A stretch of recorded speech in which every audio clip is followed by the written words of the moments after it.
The Lord be with you. And with your spirit. A reading from the Holy Gospel according to Luke. Glory to you, O Lord. When Jesus came down the mountain, he stopped at a level stretch where there were many of his disciples. A large crowd of people was with them, from all of Judea and Jerusalem, and the coast of Tyre and Sidon. Then, raising his eyes to his disciples, he said, "Blessed are you poor, the reign of God is yours. Blessed are you who hunger, filled you shall be. Blessed are you who are weeping, you shall laugh. Blessed shall you be when men hate you, when they ostracize you and insult you, and prescribe your name as evil because of the Son of Man. On the day they do so, rejoice and exult, for your reward shall be great in heaven. Thus it was that their fathers treated the prophets. But woe to you, rich, for your consolation is now. Woe to you who are full, you shall go hungry. Woe to you who laugh now, you shall weep in your grief. Woe to you when all speak well of you. Their fathers treated the false prophets in just this way." The Gospel of the Lord. Praise to you, Lord Jesus Christ.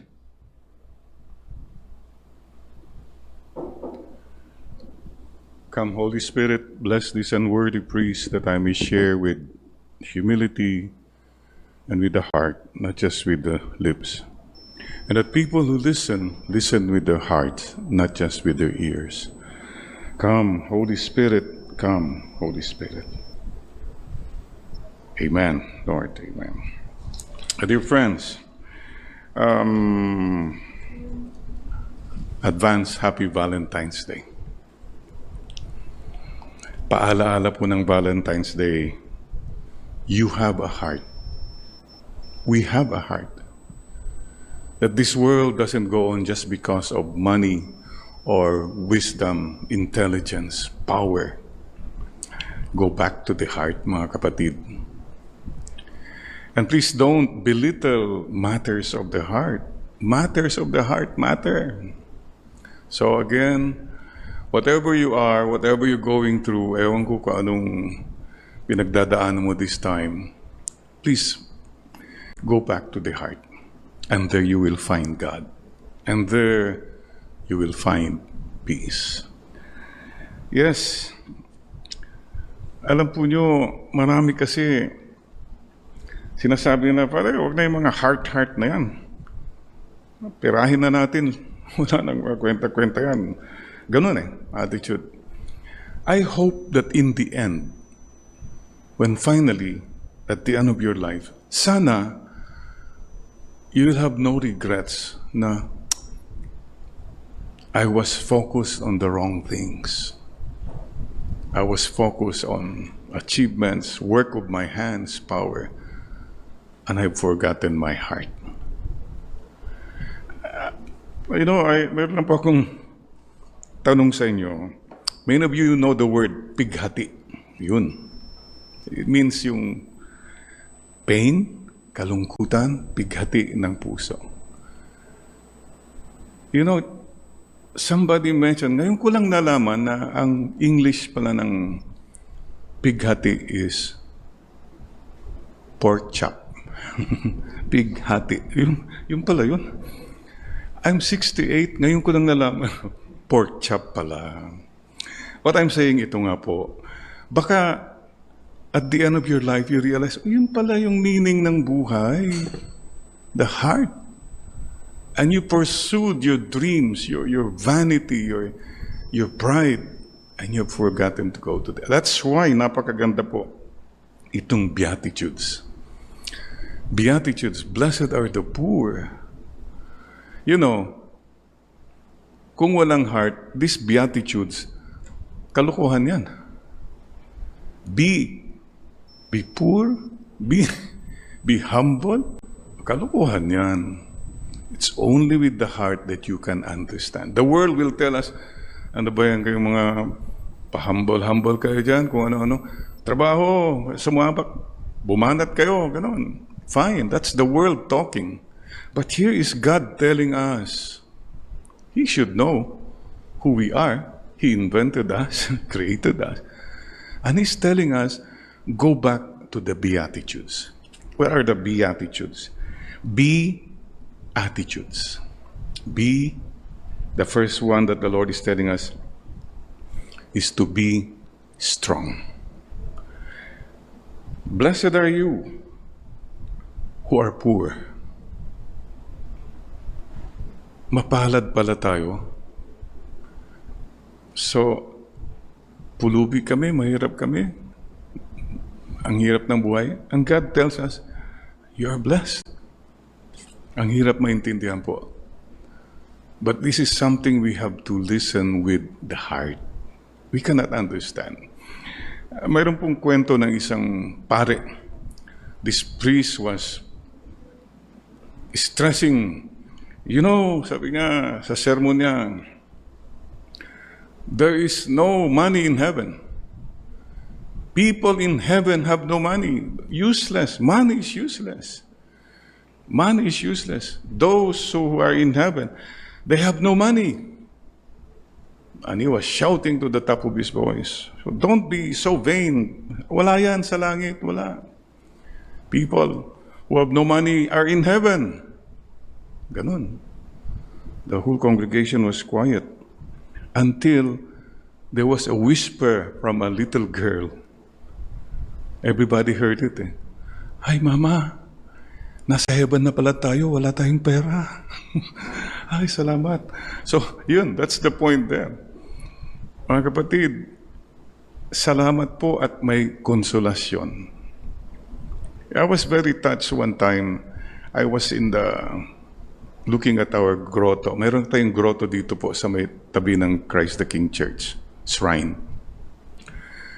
Na-meet ko doon si Mang Eli, yung gardener. I see him going there almost every afternoon after work. Doon siya, naglilinis-linis. Oh, kumusta? Sabi ni Mang Eli, ay, kulang po to para kay Mama Mary. On his own, ha? He fixes and, oh, salamat. Sabi niya, Father, kasi ito, the title of the one, Mama Mary, is Virgin of the Poor. That's in Banu. Is that in Holland or Belgium? Yeah, the Netherlands. Anyway, one of those Virgin of the Poor. I was so touched what Mang Eli said. Kasi, Father, poor kami. Kaya, yan, Virgin of the Poor. Malapit yan sa amin. Wow. Be strong. Huwag po tayong mawawalan ng gana kung makikita natin mga, wow, ang yayaman nila. Wow, ang dami nilang kinukurakot. Wow, parang ano ba yan? Blessed are you. Stay good. Stay beautiful. Do not envy those who prosper by evil ways. Be strong. And then the second one the Lord tells us is, be hopeful. Blessed are you who hunger, you will be satisfied. Tignan mo ngayon katabi mo, mukhang gutom ba yan? Oh, pero ang nakikita lang natin yung physical hunger. Ito nga po, yung gutom ng puso. In this pandemic, ang dami pong maraming pinagdaanan ng hunger. Not only physical, but parang nawawala na ng pag-asa.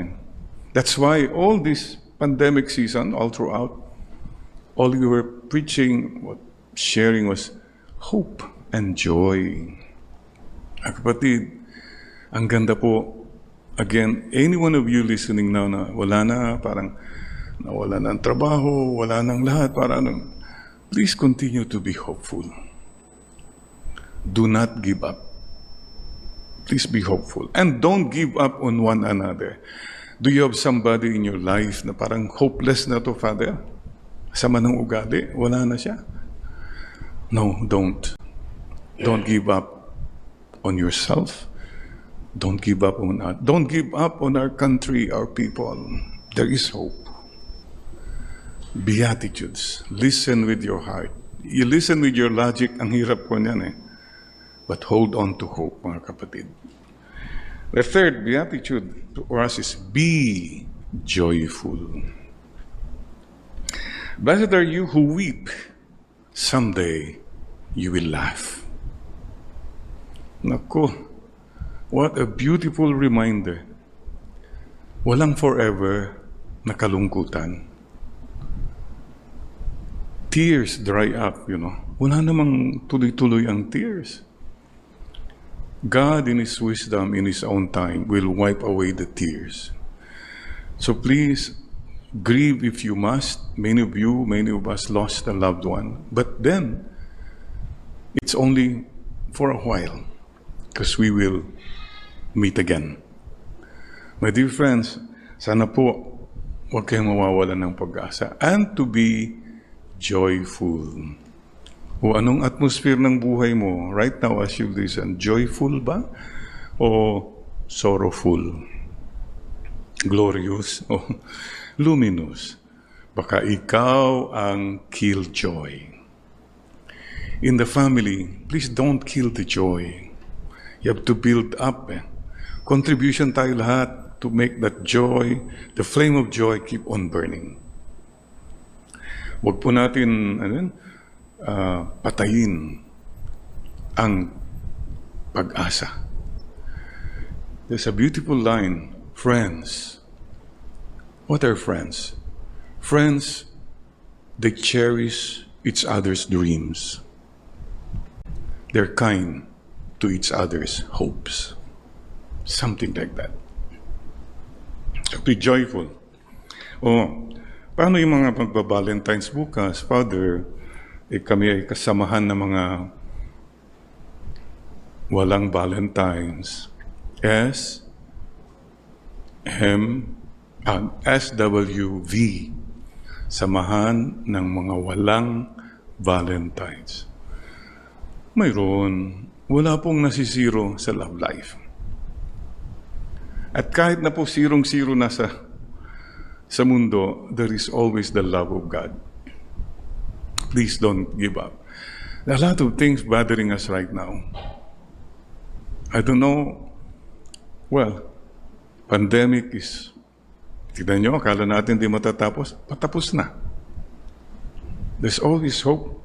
And mga kapatid, itong pinagdadasal natin, sana, wag naman yung magkagera. Ganun ba? Ang dami po tayong iniisip eh. So dear friends, as long as you hold on to the Lord and listen to the Beatitudes, may peace eh. Itong Beatitudes are attitudes, mindset. I hope you get this mindset para mas peaceful ang iyong paglalakbay at makakarating ka sa langit. Ang laking tulong po. Blessed are you when you are hated, persecuted, maligned, ostracized for the sake of the kingdom of God. Ilan po sa atin nakaranas na siniraan ka, chinismis ka? Ilan po sa atin nakaranas na tinatawanan ka? If you are persecuted because you stood for the truth, blessed are you. Mapalad ka. There are many who have been even killed because they stood for their Lord. Alam po nyo, pag walang persecution ang buhay mo, maybe you're not a disciple.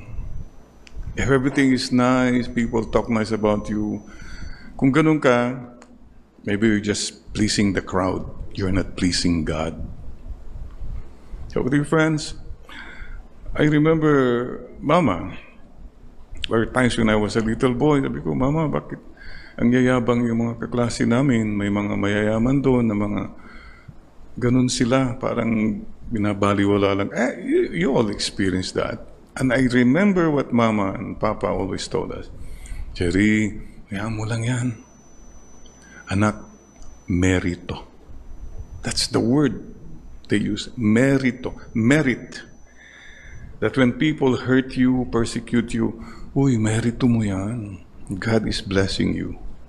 Demerit nila. Di ba? Isn't that what our parents always told us? Stay good no matter what. Because God does not sleep. He sees everything. He knows everything. He's keeping the score. Kaya minsan parang naguguluhan tayo, parang, Lord, parang, ano ba ito? Yung mga masasama, umaasenso ng katakot-takot. Yung mga mababait, naghihirap. Wala bang justice? You know, all these things. Again, you just come to the Lord now. Lord, we trust in you. Praying for all of you to be peaceful. So, again, I ask you, if you have the Beatitudes, hindi ka magiging overthinking. Isip ka kasi ng isip eh. With the Beatitudes, you say, okay, Lord, I trust in you. Pag meron kayong Beatitudes, hindi ka magiging overhurting. Dami sa atin, hindi makapagpatawad, sensitive, sensi, kung ano-ano. But if you have the Beatitudes, you can say, okay, Lord, I forgive. Hindi ko na didibdibin yan. Kahit merong iba dyan, iniwanan, Valentine's Day sana bukas, wala na siya. Napakasakit po yun. But then you say, Lord, I know you know everything. Diba? May peace ka pa rin. And the other one is, stop being over-fighting. Marami sa atin lahat, hindi peaceful kasi pinapatulan mo lahat. You have to be so right. You have to be so righteous above everybody else. What for? The most important thing is, what does God say? So mga kapatid, ito nga po, ang daming bagahe, mabibitawan na natin if we hold on to the Beatitudes. 50%, almost right away, 50% ano mang binabagahe mo ngayon in your mindset, in your life. Once you say, I follow the Beatitudes, I am blessed pala when I am sorrowful, when I am misjudged, when I am hungry, blessed pala ako. 50% right away, magaan na. This is what the Lord asks all of us. Focus on the Lord, not on the load. That's what the Beatitudes remind us. The Beatitudes make us focus on the Lord, not so much now on the load, because He loves us. Sisters and brothers, maraming salamat po. And our Valentine's wish for our country, meron po. Sana, Lord, give us leaders who have not only good head, ang dami, maraming wise, but leaders with a good heart. Leaders who serve, who sacrifice. Ito po ang pagdasal natin. Sana, Lord, sana all. Wala kasi kung panay head na naman, panay pera naman ang gagalaw, kung initsapwera natin ang heart in our choosing our leaders, wala mangyayari po sa atin. That's Valentine's wish. And my prayer for all of us, Lord, yes, prosper the work of our hands. I pray for all of you. Whatever it is, your work, well, your finances, whatever, good, okay yan. But Lord, please increase the love in our hearts. Ang dami po kasi, the work of your hands are amazing, astounding. But puso wala. Punong-puno ka ng pera, pero ang puso mo walang-wala. Wala ang Diyos. Kukunti lang nagmamahal, kukunti lang minamahal mo. This is the thing. Remember, I hope in the end, parang yung ngayon ko lang nalaman, yung palang pighati, pork chop. Oh, baka naman at the end of your life, nga no, I forgot my heart. Sana po wag. Kasi po, ang hirap talaga naman pag matters of the heart. Complicated eh. Daming mga kung ano-ano. Kung logic na lang, human reasoning, tapos na. Mabilis. But you know, you ask yourself, why did God choose to be called the Sacred Heart? He did not call himself, I am the Sacred Brain. Oh no. Because it's only with the heart that we can see rightly. Dear friends, thank you very much pala. I just want to share with you also, salamat po sa lahat ng mga followers who help us, our brothers. So, yung Harana, just want to thank you for this, may konting pasalamat daw ng YouTube. Thank you for, sabi niya, you created valuable connections, you have built a community, and along the way, you let people be inspired. You have shown something new, even just to make people laugh or to inspire. Again, to God be the glory. That's the work of our hands. But without the love in our hearts, wala yan. It's empty. So, dear friends, thank you. Oh, by the way, ito nga, mga konting pick-up line. Mabuti pang saging may puso. May puso ka pa ba? Mabuti pa si cheese, my heart. Ganun ba? Mabuti pa sa Israel, Middle East, may date. Yung date. So mga kapatid, wag na po tayong don't envy, don't be jealous. Just say to yourself, Lord, I'm so blessed. I have you. That's what the Beatitudes is all about. I have you. And I know you love me. So I am so blessed. Mapalad po ako, mga kapatid. Kaya today, husbands and wives, wherever you are, please renew your love. Sabi mo sa wife mo, sa husband mo, mapalad ako, nandyan ka. Sabi mo nga katabi mo, salamat, mapalad tayo. Mapalad ako. You are with me. You are with us. Yes, we count our blessings po, ha? So, dear friends, and our wish for everyone, 한국에서 큰 마음, big heart. 보통 마음, ordinary human heart. 작은 마음, small heart. So, our wish for you, may you have big hearts. Hindi po enlarged heart. Big hearts that's so welcoming, that's so giving. Yan ang tunay na puso. Number 2, you have the potong maam, sarame maam. You have a human heart that is willing to listen and understand. An understanding, listening heart. And a chakan maam, a small heart that knows how to be humble. Sisters and brothers, Happy Valentine's to our greatest Valentines. Salamat, Lord, nandyan po kayo na nagmamahal sa amin. Mapalad po kami. We are blessed. Amen, Lord. Amen.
space between the words, where the echoes come to rest.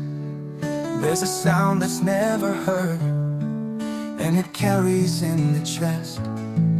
Every whisper finds its home in the stillness all alone, and the weight of all that's said hangs like clouds above the bed. It's the moment right before the silence starts to roar. The tension in the air holds more than I